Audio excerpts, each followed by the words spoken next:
it's cool, cause I've dealt with the pain. If I wasn't so solid, then I would melt in the rain. And the cycles I was in ain't do nothing. Want to know who your enemy is? Look in the mirror. He or she smiling at you. Now examine yourself.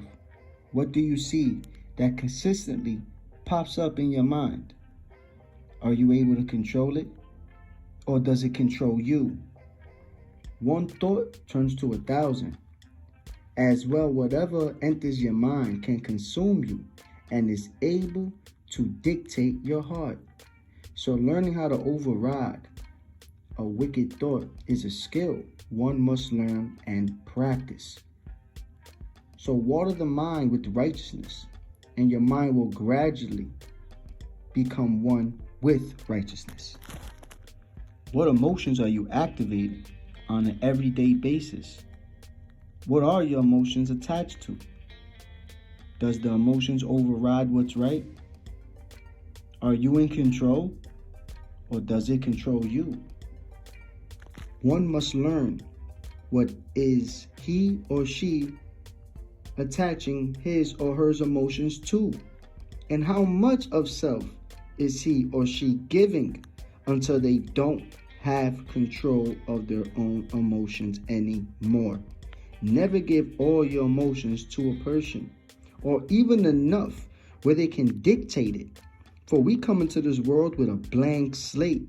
We will make mistakes, as well fall to our own lust and desires. That's why one must examine self to build their self to a perfected self to fit the image of God. Look into the character. What are your characteristics? Are you humble, meek, peaceful, or envious, selfish, and proud? Your characteristics you choose to attach to yourself will dictate friendships as well as relationships. There are details and information in each characteristics that have to be looked at in many different angles of life to determine if it should be attached to self. And remember this, you shouldn't be the only one getting the good end out the stick, as well as it shouldn't just be good for the moment, it should also be good for the future. Look in the mirror and examine yourself. Look through your thoughts, your emotions, as well as your characteristics.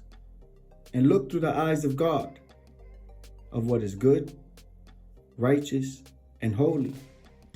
And you will be able to see the flaws within self, to pinpoint, to be able to build in self, and then gradually become a perfected self to fit the image of what is good, righteous, and holy, to be able to love yourself correctly, as well as to love your neighbor.